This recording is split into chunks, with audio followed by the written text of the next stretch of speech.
This is basically saying you want to be better. You're not just crushing yourself. You're doing something that makes you better that doesn't cost you anything.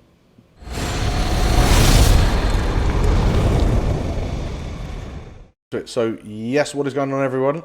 Welcome back to another Rugby Muscle podcast. I'm your host, always TJ, and today, not only are you guys in for a treat, but I'm in for a treat as we are joined by Alex Viada, founder of Complete Human Performance, who is mostly known for, is it 700 pounds deadlift and 50-mile ultrathon in the same week? Yes, it is. Yeah, that's... Yep, that was it. You know, it's as easy as saying, right, okay, this is why you should listen to this guy.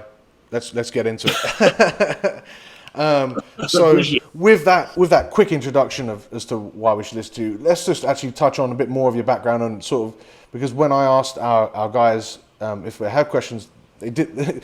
The first question that came from a few of them was why you decided to pursue such a broad spectrum and the complete opposite ends of the spectrum almost of these sports. You know, a lot of it actually came, and you know, I love the fact that this is rugby focused. A lot came when I was in high school. When I was much younger, I played a whole variety of different sports, and was never terribly good at any of them.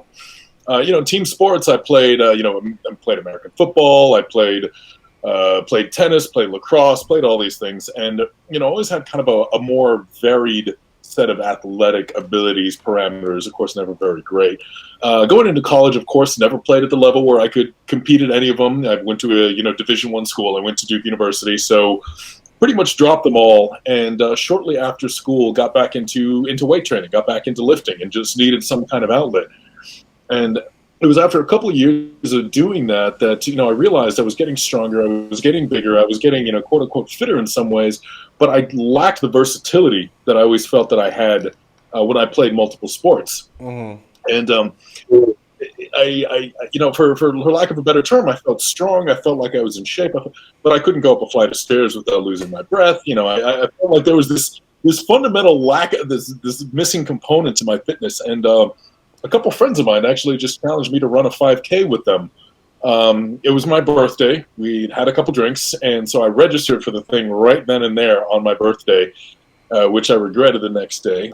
But I remember in training for that, I went out and I decided to do the first training one with a friend of mine, and we got about the equivalent of about 200 meters before I had to fake a calf cramp to spare myself the humiliation of getting utterly annihilated.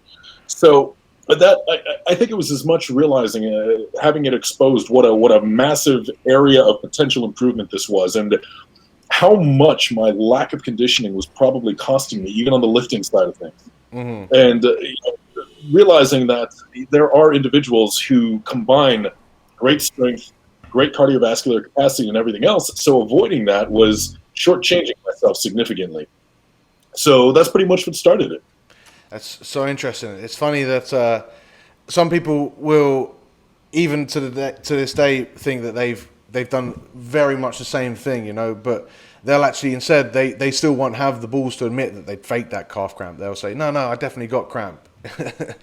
But it happens, it's something that people think and what you're doing is opening your mind, is that they think that you have to specialize in order to get good at anything. But I think what we found, especially with rugby players, it's like, if anything, becoming a specialist completely hinders you, because that means you've got so many other areas left on the table that you're just leaving unattended. So is it more of a focus of getting good enough, or is it really trying to be quote unquote elite in in one area or another, or in all these areas? Yeah, and that's always one of the questions I get is, well, what do you think the standard should be? What is a good level of conditioning for X type of athlete? And it really, as it's so subjective, because it's however good you can get without compromising the main thing that it is you're looking for. I mean, because you can always be a little bit better. You can always be 1% faster. You can always be 1% stronger. There's always that. But it's at what point does pursuing that other area actually start to decrease your performance? And this is something I get into a lot. I work with a lot of military, a lot of special forces type. A lot of them say, well, how fast should I be? How strong should I be? And everything else. And it's like this ideal profile doesn't exist. But chances are it's better on both sides than you really believe you're necessarily capable of. Yeah, it's a question I get a lot is like, oh, how much do you think I need to deadlift? Or how much do you think I need to squat to be the best rugby player? And I'm like, there's no answer to this question. If you want to get stronger, then your squat goes up. But there's no number where it's like, okay, now you're good enough. Because I know of professionals that can barely squat body weight. And then you also know people, there's, the world's strongest men competitors can squat an absolute ton. But put them on a rugby field and they're not going to perform. It's weird that we have to have these metrics, but we do. I don't really know why. And I think what makes it challenging sometimes is, almost and certainly some coaches, I'm sure you found this, have this idea that a player in a specific position should have a certain athletic envelope. We should have capabilities, and sometimes realizing, I used to get into this a lot dealing with actually American football coaches, especially lineman coaches and the like, because they're very much maximum size, power, strength, and everything else. And I said, it's all well and good that your lineman can push a sled that weighs this much, or they can squat X amount, but can they still do that 2/3 of the way through the game? Nobody cares how strong they are in the initial opening plays if by the second half, as you get further and further into the game, they're so slow in getting to the line that they're winded, they have no work capacity and everything else. Give me a lineman who can squat 10% less, but who can still basically have that level of performance after 50 minutes on the field. I will take that guy any day.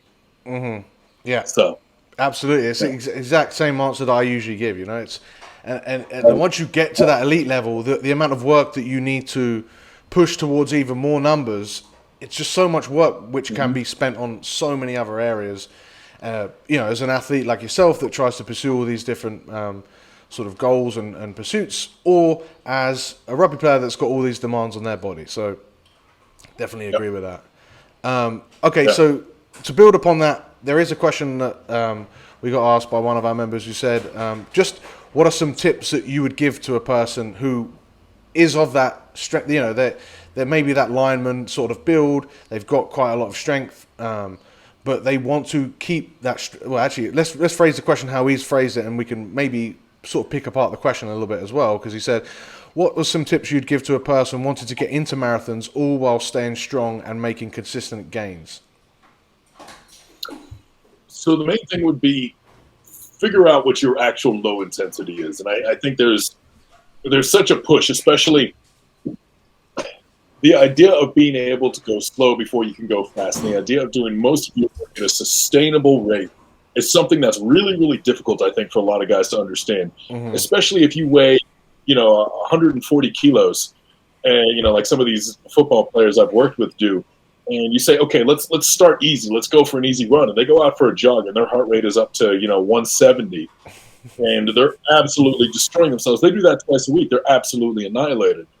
So one of the things I tell, especially a lot of bigger and stronger guys, is find what low intensity means to you. Find a level of intensity, even if it's not running. In a lot of cases, guys who really want to maintain their strength, they need to spend a lot of time of their training, a lot of their cardiovascular training, doing modalities other than running so they can keep that intensity down. Basically get yourself, do a lot of your conditioning relatively easy on like an aerobic or even an elliptical or something else. Figure out that low intensity work. Don't think that you need to keep pushing yourself harder and harder and harder because you're going to burn out real fast. And that's going to start impacting your lifting, because the biggest loss, the biggest thing that stops people from that causes people to lose their strength, it's not the cardio killing their gains. It's the high intensity work that they're doing this cardiovascular training at that has them so fatigued that they can't put in the level of intensity in the weight room. That's when they start to really, really suffer in terms of their strength. They go in there, they work up, they're exhausted.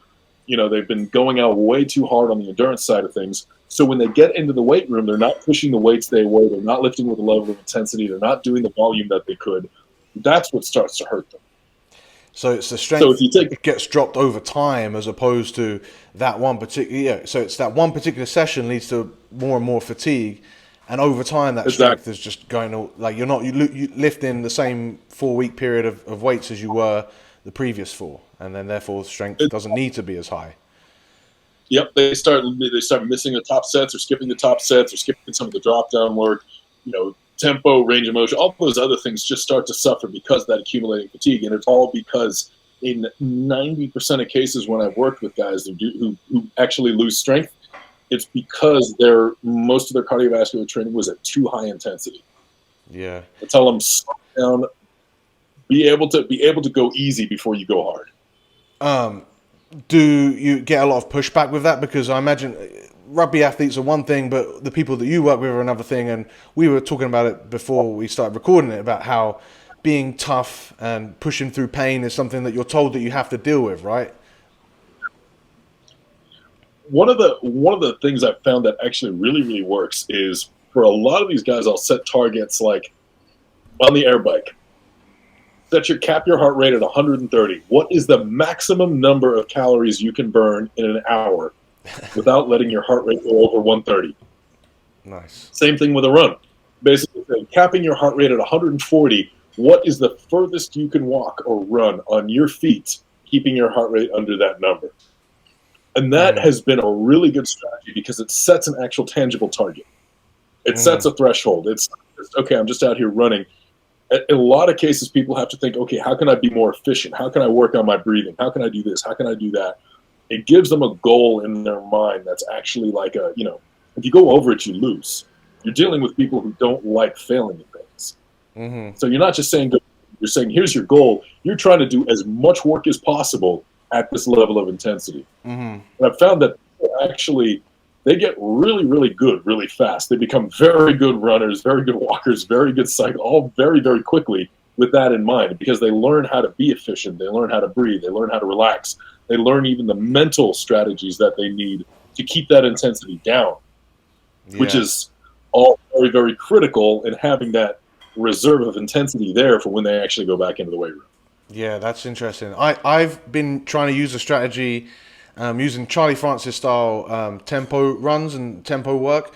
So trying to keep them in that aerobic zone. I say, right, when you're doing these movements or you're doing these runs, you're trying to do a rep max of perfect form. You're not being judged on how hard you're doing. You're trying to be judged on how perfect well you move. And then ideally rep one looks exactly the same as your very last rep.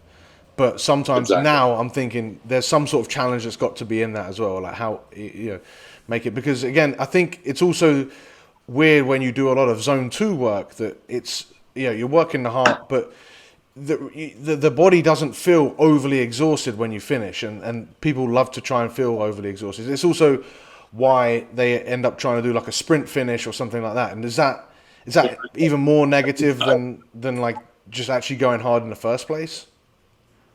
Yeah, it's funny because there's that whole thing. Well, I've been going slowly this entire run. I just did an hour easy.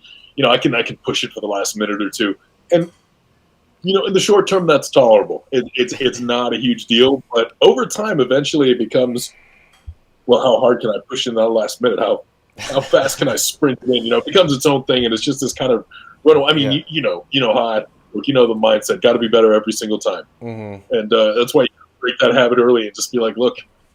You're supposed to feel good when this is done. You're not supposed to feel absolutely shattered. Yeah. Okay. So, what are they getting out of it? 'Cause, help me try and convince people, because they think, especially with rugby, that's a sport's played over 80 minutes, but there's lots of high intensity work in there. Maybe you've done this with OCR competitors as well, or just people that obviously strength as well. Like there are high intensity efforts within these things, but they tend to just feel that they need to be working harder because they're not improving. They're like, how can I improve working, in zone 2, when I'm barely breathing too heavy, or if I'm able to have a conversation? Am I really getting better conditioned? Yeah, because it's the two main things that it really does is, the first that I always tell people is their heart. It makes their heart more efficient. It makes their heart more elastic. Basically, when I tell them their zone 2 is like, the high intensity work you do is a little bit like on the strength training side of things. If you want to be strong, even in most strength training, you go through hypertrophy phases, right? You need to build a slightly larger base of muscle mass in order to leverage that. I tell people the same thing when it comes to intensity and work capacity. You need to build those systems, because that low intensity work, you're still doing things like making your body better at burning fat for fuel. It resynthesizes glycogen faster. Your heart gets more efficient. Your heart gets more elastic. Your vascular system gets more elastic. All of those systems support your ability to recover between hard sets. It's not going to make your hard sets faster. It's not going to make your hard intervals faster. But what it's going to let you do is recover faster between the two. Yeah. So in between any two plays, it's all the zone 2 work isn't going to make you get faster from point A to point B, but it's going to make it so you go from point A to point B, and you need a shorter rest to go from point B to point C. It's going to mean, you're in more plays, you're in it more often, you're less fatigued, you're less mentally fatigued, because you are recovering. If you say, you give me two players, two athletes, two identical athletes, one recovers 15% faster between high intensity bouts than the other one, that is going to be a much, much, much more effective player. Mm-hmm. That's exactly sort of how I try and sell it is, for rugby, it's like you're not trying to make a play that's supposed to last 5 seconds, last 20 seconds. You're not trying to hang in that, you're not going to carry the ball for 200 meters. The fucking pitch isn't that long.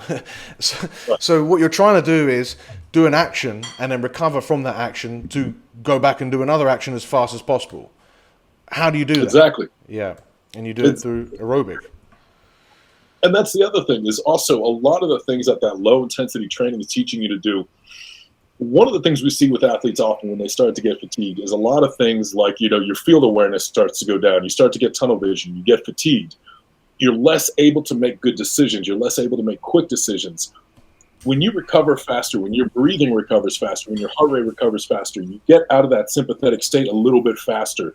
All of a sudden, your decision-making is better. Your eyesight gets better. Your vision, your ability to see what's going on, to analyze your surroundings, all of those things improve as your level of kind of, exertion-induced panic decreases.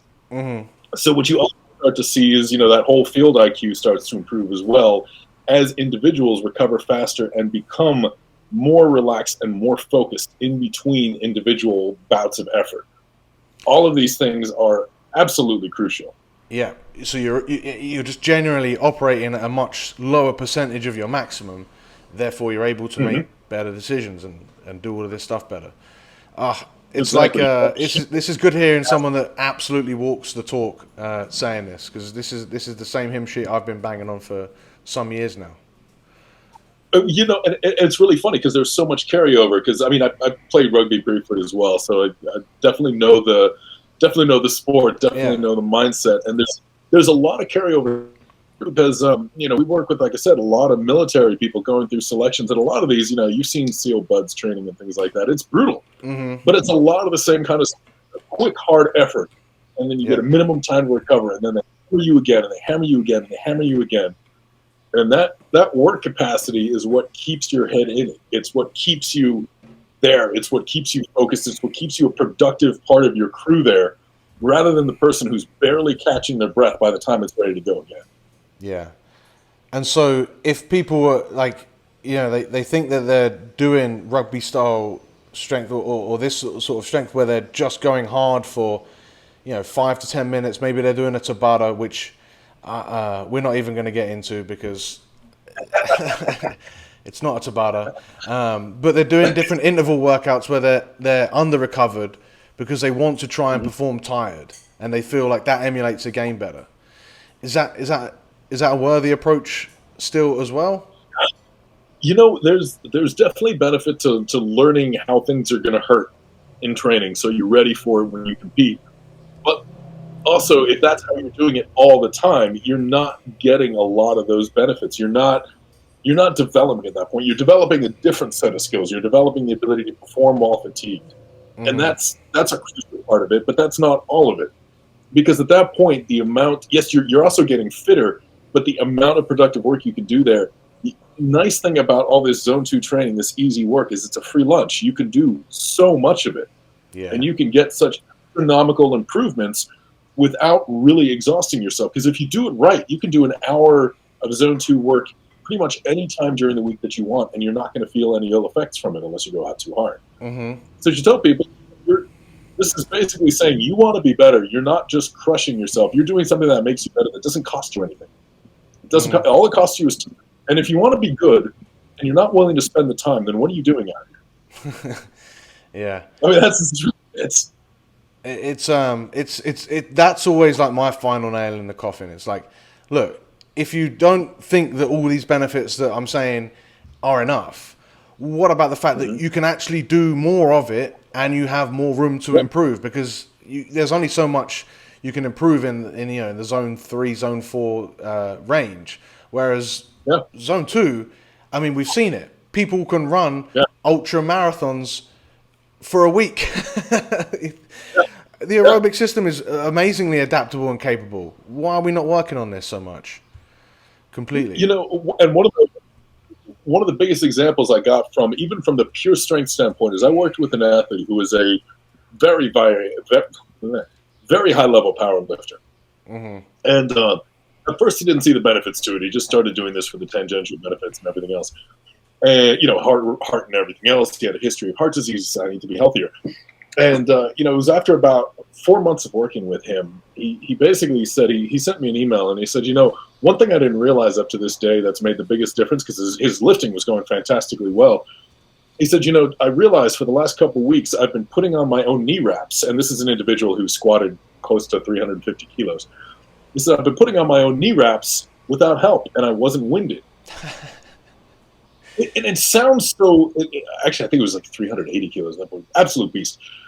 What made such a profound difference to that is that he was able to do more productive, high-intensity work. You don't get much more high intensity than heavy squats. He was able to do so much productive, high-intensity work per session because of his lower level of background fatigue and faster recovery than otherwise. And he basically said, look, when I actually get to meet day, I'm going to have done 15 to 20% more productive lifting than the guy next to me. That's going to make me the better. And that's what it comes down to is you tell your players is like, look, whatever training you go through right now, you think hammering your head against a wall over and over and over again is what you need to do. Well, how about if you do a little bit more training, you can hammer your head against a wall 20% more. You're going to be better. This is you're earning your ability to do more work. You're earning your ability to do what you need to do to be a better athlete. This actually reminds me of I've done a reaction video of me and another strength coach, and we were watching I think it was like a 20-minute long YouTube video of this guy who wanted to. He was a newspaper reporter or just a writer, freelance writer, and he decided to train like a professional rugby player for 6 weeks and see the results. And it was sponsored by a supplement company, so that was everywhere. But he actually had to drop out after 4 weeks because he just didn't have the work capacity to keep up, and he got a hernia. So it's like you have. I couldn't believe it when I was watching. I was like, "This is so ridiculous." And then he didn't even make the 6 weeks because he hadn't paid his dues to get there. You just jumped from 0 to 100, and that's why. A lot of these guys that especially when you look at YouTube workouts and stuff, like they've earned the right to do those stuff, because of the work that they've put in before. So, for sure. Okay, so on top of that, I guess your realm is real hybrid training. So it's real either end of the spectrum, right? So developing the aerobic system and the strength at the highest levels that we can. So on those, obviously we've discussed how they kind of feed into each other, but what would be other sort of misconceptions that people have about this style of training? There are a lot of people who think it's a gimmick. In other words, not to even say that the idea is gimmicky, but they think that the objective of hybrid training is to be good at hybrid training, and it's really not. A lot of what we do, kind of more the illustrations, the proof of concept type stuff, the powerlifters doing ultra marathons and is really just demonstrating what can be done with the overall philosophy. The objective is really to be able to work with any athlete, to be able to work with any individual, even those strength athletes who don't have endurance aspirations, endurance athletes who don't have strength aspirations. A lot of the training we do is basically to show here's how we combine these two systems with minimal to no interference. And people think it's a thing. Oh, well, I need to go do the something challenge where you squat X amount and run X amount a day. I hate that kind of stuff. I really do. The whole point of this is to be able to go up to anybody and say, look, this is just how you train in general. Mm-hmm. This is how working in one system benefits you in the other. Doesn't matter how far apart on the spectrum they are. You can and should do them together if you want to be a better athlete, a more durable athlete, an athlete who can do more work, an athlete who can do more productive work, an athlete who has the base and skills and programming needed to really raise themselves up to the next echelon. Mm-hmm. So the biggest misconception is that hybrid training is its own standalone thing, when in reality it's just an approach for athletic programming at all levels for all types of athletes. It sounds like you're describing CrossFit. Oh.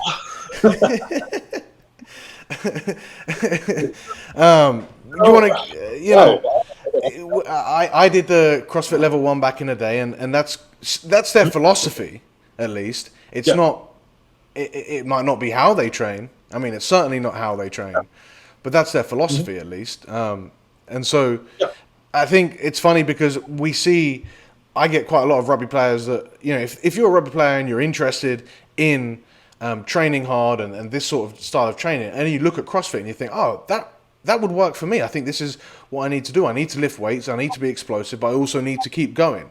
And so they do them all in the same workout, like you see in CrossFit, thinking that that's going to make them better. But clearly, I think what you're saying is that you're coming at this from a different perspective, but with a much better outcome. Well, because especially when you look at a lot of the top level CrossFitters, a lot of them do come from a more specialized background. So they've done significant amounts of training that specialize in one area or the other. You know, they come from a strong endurance background. They come from a strong strength background.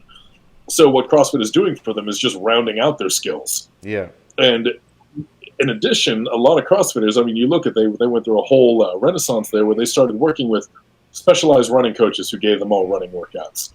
They started working with specialized weightlifting coaches who gave them special weightlifting workouts. They broke apart those components, and the top level there were actually training much more of a hybrid system for the sport of CrossFit, rather than training in CrossFit to be better CrossFitters. Yeah. They kind of did both. So it's realizing that even CrossFit as itself, as a sport, still trained all these separate components individually and then brought them together for the competition. Yeah. It's not done through, you're not improving aerobic capacity through Metcons. In fact, everyday Metcon.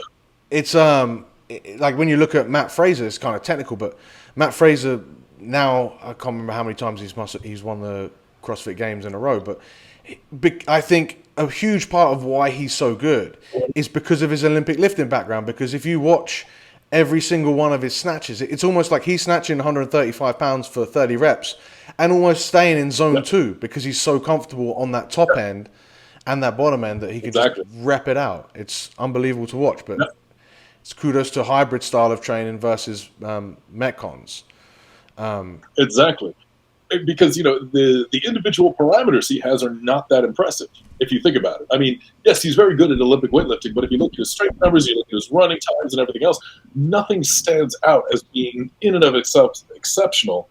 It's simply been the way all of these things have been developed, the efficiency has been developed, the overall work capacity is there, with no compromise to being strong enough to do what he needs to do to win. Mm-hmm. Which is what sports training is. Yeah, and CrossFit in general as well. The other thing that I tend to I've changed my view on a little bit fairly recently is that, like, I say to people that, well, actually, I understood that CrossFit athletes don't train like CrossFit gyms, and that's actually not just because because of the specialities, but it's also because when you think about it, like if you're competing Metcon over Metcon over Metcon over Metcon over a period of 3 days, that's a massive aerobic event, right? As opposed to actually being the anaerobic thing. Yeah. It's a huge aerobic component. And that's often the make or break. Again, because you're talking about your ability to recover between sessions. Even little things like after an hour of an interval type anaerobic activity, like whether you say it's a CrossFit competition or game or anything else, the speed at which you recover from that, the speed at which your body resynthesizes glycogen and everything else, that's all aerobic. That's all aerobic systems. So that's why these individuals focused on it so much, and why the best ones stay strong throughout the games as opposed to the other ones who drop off. And would having that higher end of strength also go into it a little bit as well? For sure. I mean, yeah, like you said, the ability to work at a slightly lower percentage repeatedly with great quality, of course, requires that higher level of strength as well.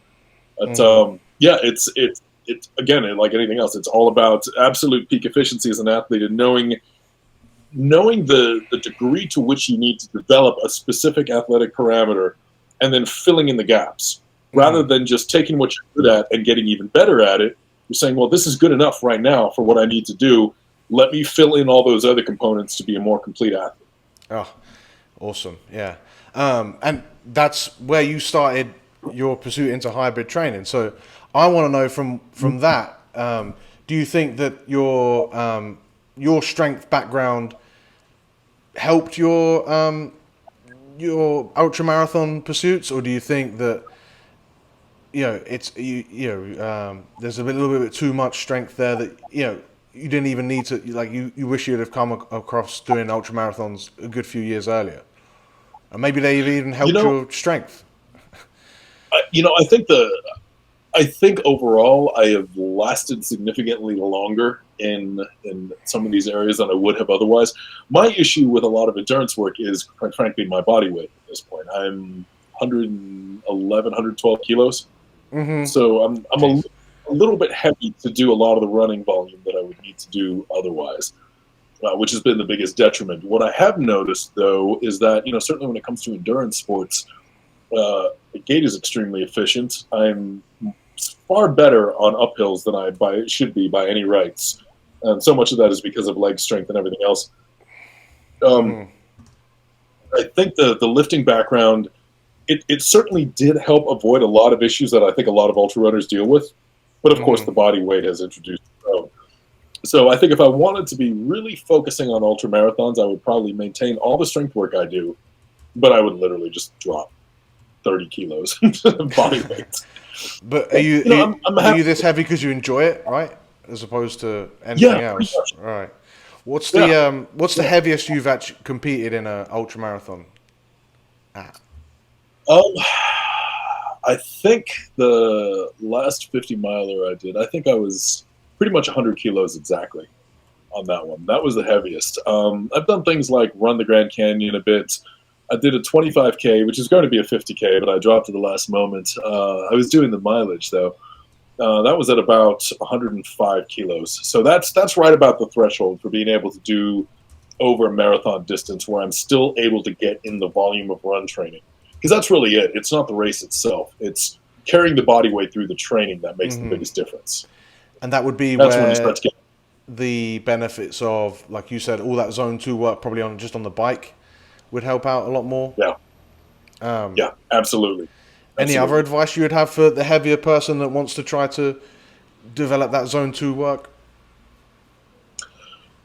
Yeah, the low intensity is a big part of it. Rotating modalities is a big part of it. One of the other things I would say as well is really has to do with terrain and footwear. Okay. That's one thing I always talk to people about.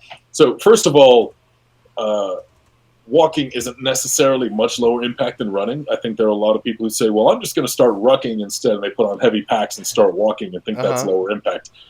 It's really not. The impact on the joints from a fast walk with a load on your back is just as significant as an easy jog. I used to work for a performance lab at Duke, and we did a lot of shoe studies for Nike and a few other companies, and it was really interesting looking at the force plates and the type of impact experienced on walking versus running, and it's not significantly different. So one of the things I would say is start out, avoid concrete, avoid pavement if you can at all. Something like trail walking, trail hiking, trail running is infinitely better. And really be good with footwear. Have a variety of footwear. Don't always go for the super high cushion stuff immediately. And don't go for the minimalist stuff immediately either.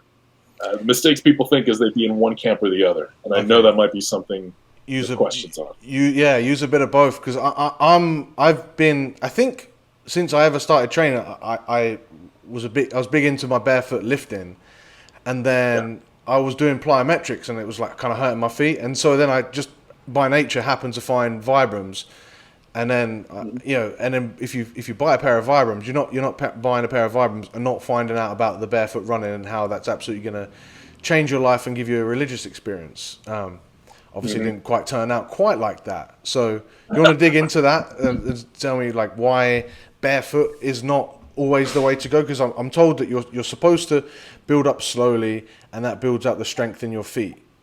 But does that impact still go across somewhere else or something?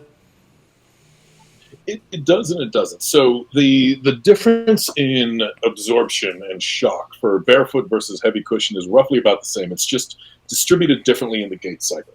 In other words, in a super high cushion shoe, you're still experiencing almost exactly the same total force to your joints. It's just the force peak is a little bit less, obviously, since it's balanced out.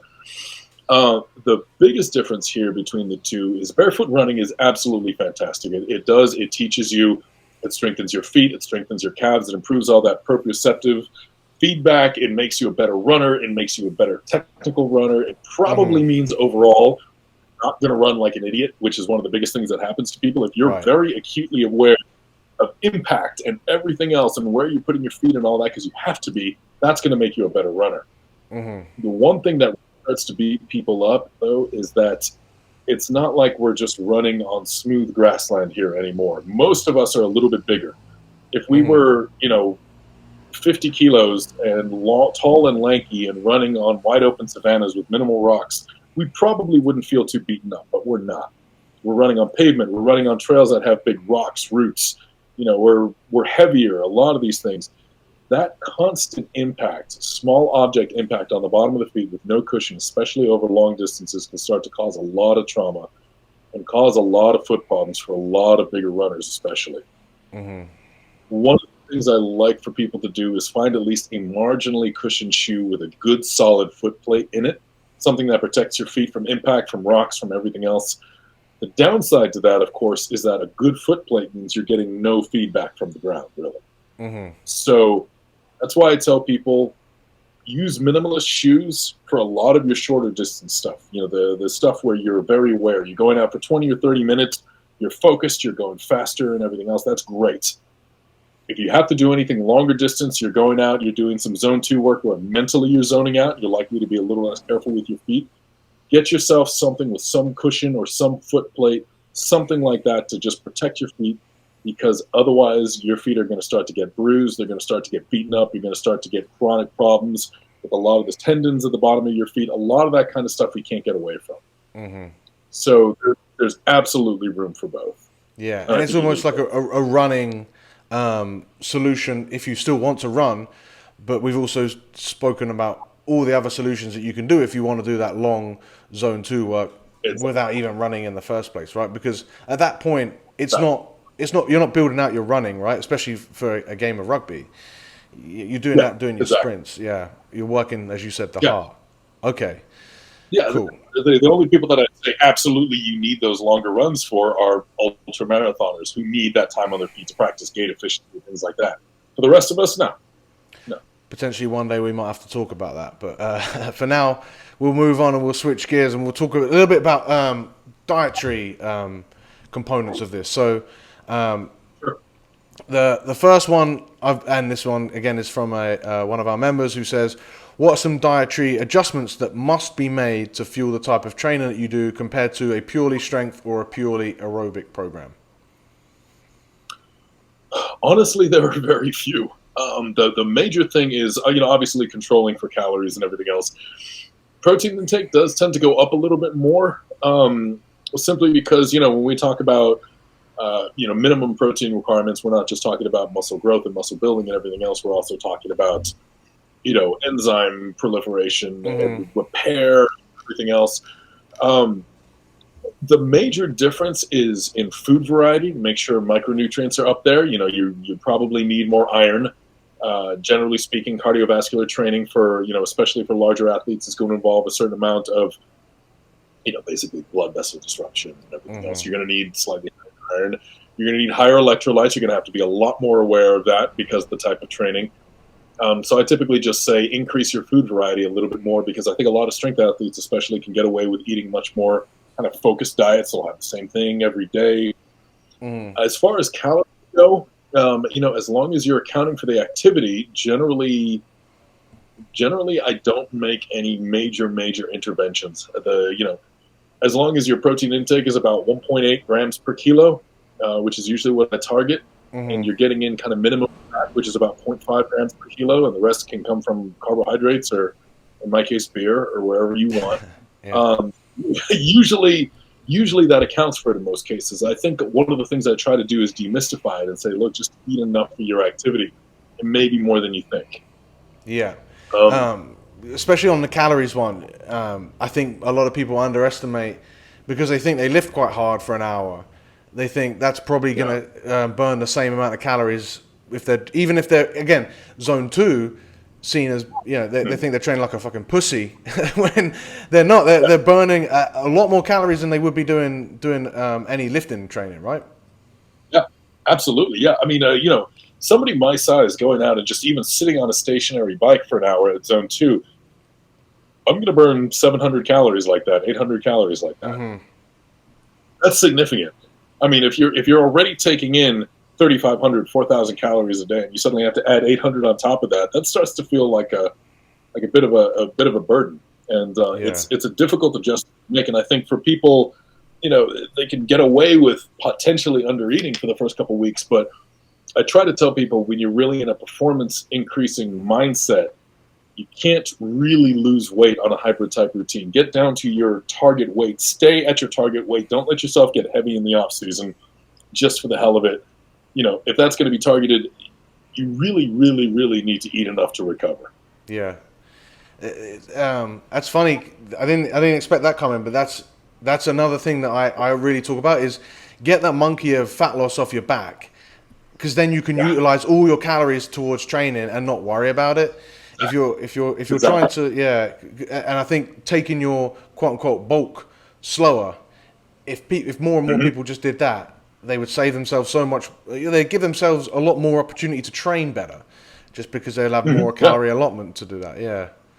Nobody wants to spend months just trying to shed fat and having all the things that come with dieting and slow recovery and everything else. You're not necessarily improving as an athlete in that time. All that you're doing, you might see yourself getting a little bit faster. That's just because you're carrying less weight. You're not actually training as hard as you could if you had started out that 2 months a little bit leaner.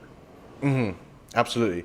Okay, so then do you want to take us through, you already threw out, I think, 3,500 calories, then plus another 700 or whatever you can burn doing an aerobic activity. So another question we've been asked is, what do you eat on a normal day versus a training day? And are there big differences? There are some differences. There are not huge differences. First of all, I train pretty much every day, but the level of intensity obviously changes. My diet is more or less static on both days. It's about a 3,500 calorie base. I tend to eat, some kind of, let's say about 4 meals a day, but it's all more heavily weighted towards dinner. That's not because I'm kind of intermittent fasting. It's just because I tend to perform better on a slightly emptier stomach. So if I eat too much early in the day, my performance goes to absolute garbage. On longer cardiovascular conditioning days, I do tend to take in a lot of liquid calories, just in the form of, various drinks, various sport drinks, things like that, easily digested, taking the carbohydrates there. But I keep the same about 3,500 to 4,000 calorie framework on training and non-training days. I tend to run at a slight surplus on lower volume days. So in other words, like let's say on a day when I burn and my needs to maintain are 3,800, I'm still going to eat 4,000. So I'll run in a little bit of surplus earlier in the week when my workout's a little bit shorter but higher intensity. And then later in the week when the volume increases and I might need more calories on that day, I'm already running at a bit of a surplus for the week. So I don't need to intentionally increase my calories tremendously. I tend to think more, how many calories will I need for the next 3 or 4 days, and kind of space it out even rather than trying to be too precise. Because if I do a 3 or 4 hour bike on the weekend, I'm going to need to take in 2,000, 3,000 extra calories that day. That's ruinous on my GI tract. So I would rather run at a slight surplus the day before and the day after, and not have to take in all of those on that one specific day. Yeah, that's not what I did back when I used to play when I was I think I was still a teenager at the time, and I used to throw up every single warm up without fail because I was so worried that I'd be out. The reality was that I wasn't in as good aerobic shape as I needed to be, but I was so worried that I'd run out of energy, so I'd cram in so much at breakfast and then have a good bit of lunch as well, like right before warming up, not realizing that that's just going to be sitting in my stomach. And now, funny that you say that, I do something very similar where, we start a quote unquote carb load if it's needed. Sometimes on the Thursday night where it's not the meal. So many people just have a massive meal on that Friday night. Whereas, like, if you can just spread evenly throughout the day, like, that's going to top up your stores and you're going to be perfect. And you just do that on a weekly basis. Well, it's one of the things I always tell people, even physiologically. So the way your whole GI tract works, the more that's in it, the more it slows down. If your stomach gets distended, your GI tract slows down. If your small intestine is distended, there are all these feedback mechanisms that slow gastric emptying. So if you have to perform, if I'm going out and I'm going to be doing a long session on Saturday in the middle of the day, what's going to be really important during that session is I'm able to take in fluids, I'm able to take in electrolytes, I'm able to take in small amounts of carbohydrates to fuel that activity. If I've eaten so much in the 24 hours before that my whole GI tract is full and slowed down, I'm going to be absolute garbage at absorbing everything I'm taking in right when I eat it. So it's like, okay, let me top up the stores in the 48 hours beforehand, not just in the 24 hours beforehand. So that way, when I'm out there, my stomach's actually absorbing everything I need it to. Yeah. I'm laughing because I'm thinking about that episode of The Office where they go for I think it's a charity 5K, and Michael's at the start line just feeding himself all the spaghetti. And I always, because that's the example that I've been told, and that's the one I now always give, because I'm like, that's not what you want to be doing, because you're not using it. Cool. All right, a couple more questions to finish up with here, because I've enjoyed this quite a lot, and I'm sure everyone listening has got quite a lot out of this. But we've touched on nutrition, we've touched on training. The other part of the spectrum that people always want to talk about, and they don't tend to understand that it's mostly the first two things, but it's recovery. And they say, recovery, well, actually, the question from one of our members says, recovery must be a premium doing what you do. So what are some favorite, he says, active or passive recovery means that you use? And you can take this question however you want. The most important thing I tell people is that sometimes trying to do too much to force recovery is not necessarily what you need. Your body your body recovers very well, feed it enough, if it rests enough and everything else. People will try to short circuit that by saying, well, if I take an ice bath and then go get a massage and then use this and use that, and what's this active recovery, and I'm going to do some extra yoga and stretching on this day, and they start to throw in 8 different recovery methods thinking that it's really going to help. It might make a small difference, but the single best recovery tool is to manage your total training volume to begin with, is to not train an idiot. People think, well, I do all this extra recovery, so I can do all this extra work. That only works to a certain extent, and there are some things that are great. There's sometimes just even after hard days, using things like targeted wraps, compression devices can help tremendously. Even using small amounts of anti-inflammatories, I typically recommend against them. But if used as part of, say, compression, heat, and or even say like in the middle of a session, like cold water baths in between training sessions, all of those can be good. But don't put yourself in the hole to begin with, because there's very little you could do as far as active recovery goes that's going to get you out of it. So like I said, there are some things that are great for recovery, but if people truly find themselves relying on any sort of active interventions, it probably means they're operating an unsustainable training volume. Yeah. It goes, may not like that. Yeah, no, they don't. They don't because, we've spoken about how people really like to train really hard to make sure that they feel like they're doing something effective. And, it's not easy to tell them to train less hard or to train less frequent or whatever. But it's very Right. easy to give them a solution like a Theragun that they can pay for, or something else, any Right. sort of device that they can pay for. And we live in a capitalist society. People are going to give you shit to sell if you want to buy stuff to give you this. And that's why people are always asking about recovery, right? Yeah, and that's what I tell people is like, look, right after a hard training session, and you have all this inflammation, you get all these pro-inflammatory compounds in your muscles, and everything is swollen, and there's all these growth factors coming in, and all these adaptations that need to take place, and everything else. All of this is occurring at a absolutely cellular level. Mm-hmm. Systemically, you've got things going into the cells. The cells are recovering as quickly as they can. You're giving them as much nutrients, all the nutrients that they need, and everything else. What the hell is a Theragun going to do on that leg muscle to actually facilitate the process? It's not going to do anything. It feels I good mean, though. it might make you feel better, but is that actually going to help all those little muscle cells build more proteins any faster? Probably not. The Mm-hmm. most important thing you should be doing is letting them rest when they need to, and making sure they're adequately fueled. I mean, Yeah. that's really it. Yeah, the volume So, analogy is by far the easiest one. The one I use is I say like if you're treating exercise like it's medicine, right? It's something to solve a problem you want to get the body to adapt. So you're giving it medicine in the form of exercise. If you gave if you gave yourself you overdosed, you gave yourself too much medicine. You know that shitty doctor might give you 5 different other pieces of medication to solve for the side effects that you're getting, or you could just lower the dose and still get to where you want to be. Um, that's so I'm glad you're that's the one of my same. things. Go ahead. Sorry. Yeah, so that's one of the things when it comes to training for me is this whole idea that you need to continuously be pushing yourself right at the limit, right at the threshold, or even pushing yourself to a point of overreach in order to really maximize the benefits. And Mm-hmm. that works really well until it doesn't. Mm-hmm. And when it does, you're absolutely shattered. And I've seen people, because they're doing these super high intensity programs, they feel they're progressing 5 or 10% faster than the guy next to them because they're working harder every day and they're doing it. And then they get themselves absolutely wrecked. And for a month or 2 months, they make no progress whatsoever. And the people that Mm-hmm. they left in the dust then blow past them because those people are not hurt. Mm-hmm.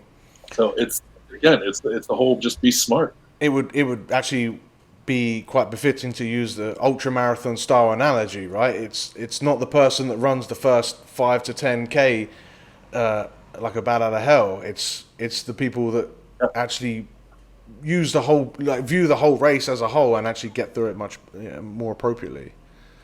It's always funny watching the starts to some of these ultra marathons because you see everybody line up at the start line. Everybody sprints off the start, and as soon as they go around the first corner, everybody stops and starts walking. Every time. Yeah, good. I mean, they should. They want to finish. We got a Yeah, long ways to go. yeah. Okay. You spoke about people trying to, push themselves a little bit too much and really try and make as much gains.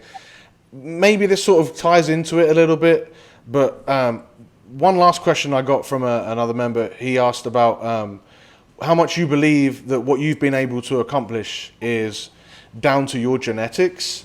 And I actually replied to him and said, like, what are you trying to get out of this question? Where can I? Because there's no real answer that you can give here. But so I thought, what sort of message would you even give to someone that's asking you, well, is this down to your genetics? Like, can I achieve this? What can I achieve?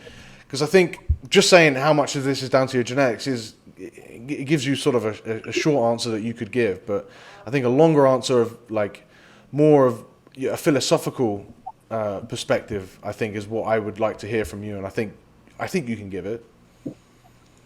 I think a lot of people don't realize what their various genetic potential is across the board. I've had questions. People say, well, how much of muscle growth is due to genetics? And you say, well, what component of muscle growth?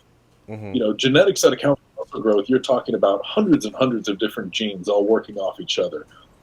Ones that are responsible for muscle fiber types and recovery types and energy systems and where muscles attach and efficiency and everything else. Every individual has such a wide range of genes, such a wide range of capabilities in their body that they may not even necessarily know what they are. I've seen individuals who think that they have exceptional skill in one area of athletics, and then they suddenly find themselves trying something completely different and excelling in that more. So my genetics may allow for a good variety of capabilities, but there may be individuals who excel at things greater than I do. Which is why I don't like the certain challenges. You need to run X amount over X amount. Is an individual who can run faster but lift less, do they have worse genetics for this? It's people don't realize what their genetic potential is in a specific arena until they try it, which is why I'm such an advocate of even specialized athletes trying to see what they're good at. If you have somebody who thinks that they are just nothing but strong, pure power, and anything else, and suddenly they find that their work capacity in rowing or swimming is absolutely stunningly phenomenal, they've just opened up an entire area there for performance for themselves that they may not have even known existed. So I may have great genetics in certain areas. I have great genetics for a really good deadlift, but my overhead press genetics are absolutely garbage. So, if we were to say, yes, I can deadlift a lot and run ultras, put me and let me see if I can overhead press a lot and, do marathon rows, that might be absolute garbage. So it's just a case of learning what your potential is in each area and leveraging that potential and not shutting something off just because you haven't done it. You never know what you'll excel at until you actually try it. And how would you define trying it? Because, you have people that and this is something that I see a lot with athletes, particularly amateur rugby players, again, is another one that they'll sort of lean on that one form. So, we're talking about rugby being both ends of the spectrum. They're either runners and they're really fit, but they don't do too much by way of weight training. Or, they're your typical gym bros, and by which, they like lifting, but they've given maybe they run for a week or so and they're like, nah, it's just not for me. Like, what would you define as actually trying this? Like, how would you be able to quantify that? Get to the point where you can go out with a specialist in their area and they can say good workout. And I know that sounds arbitrary, but if you hate running and you're crapping out on every run and you're not giving a good shot, find somebody who specializes in that activity and train with them for a couple weeks, a couple months, have them give you accountability. When they think that you're actually putting in effort, what they would deem as a good effort, you're probably actually giving it a try. If all you're doing is staying in your comfort zone, if all you're doing is running by yourself or running with your other lifting bros or anything else, they're never going to push you outside your comfort zone. No. They're never actually going to say, this is what that training is like. If you've got somebody who loves running and all they're doing is lifting on their own and doing like circuits and things like that, that's not going to cut it. Have them go into the weight room and do a program with somebody who absolutely loves lifting. And when that person says, all right, you're actually crushing it, you're actually giving it a good effort, that's how you'll know you've started to give it a try at that point. But getting to that point where you got the confidence to go up to a specialist and say, hey, I want to spend a couple weeks doing what you do, that's tough. And I think a lot of people don't even get to that point. Yeah. Because once you get committing, to the point, right? you already commit. Go out, find somebody who's good at it, put on the white belt and just say, I don't know what I'm doing. Help me be good at this. And have them give you that accountability. Yeah. And it's like you, when you, beginning of your story, you signed up to that 5K. That was your commitment. Was it 5 or 10K? Yeah. But that's it. You made that commitment, and then look where it started, because you thought you hated running. I did. I believe me, I absolutely hated running. But the funny thing was, I was running with people who didn't care what I lifted. So suddenly it's like, I didn't feel like I was, this great specialist here. All I saw was a bunch of other people who liked running, who said, you're now a runner. You're one of us. You're running with us. And it was refreshing in a way, because everything to that point didn't mean a damn thing. Here was something I was bad at. I don't like being bad at things. I wasn't, and most of all, I didn't want to stay bad at it because I know I quit. Yeah. And I think that's the hardest thing. That's why you got to find people who want you to succeed at whatever it is. Awesome. Okay, we're finishing with 3 quick questions going from bigger to smaller. First one is, what does hybrid training or strength and conditioning in general, or even the fitness industry, look like in 20 years' time? And will you still be involved? I think it's going to continue to grow. I think there are a lot of people who, especially come from specialized backgrounds. I think as a certain wave of athletes starts getting older and they realize that they need to kind of diversify their skill set, we're going to see a lot more people who are kind of falling into this style of training as they get older, as they need to find new things, as they've been beaten up by their primary sport. I think it's going to become much more of a standard. Mm-hmm. I think there is a lot of room for it to grow, and I think a lot of people are starting to really see the benefits of it, because it takes a good couple of training cycles, years, seasons, whatever, for people to really see things catch on. And I think even people in strength sports are starting to see the benefit of endurance work. Even people in endurance sports are starting to really see the benefits of strength training. As this grows, I think it's just going to be bigger. I hope I'll still be a part of it. Yeah. That's kind of my goal. Yeah. I mean, you enjoy it, and it's almost, well, especially when we're looking at complete human performance and hybrid training itself. It's your baby. Yeah, it is. Okay, it is. What's one song everyone needs on their gym playlist? Oh gosh, one song. Ensiferum, Stone Cold Metal. Nice. That's really anything by them, but cool. It has a banjo solo. That good. We have got the most diverse range of songs to put on this playlist now. It's unbelievable.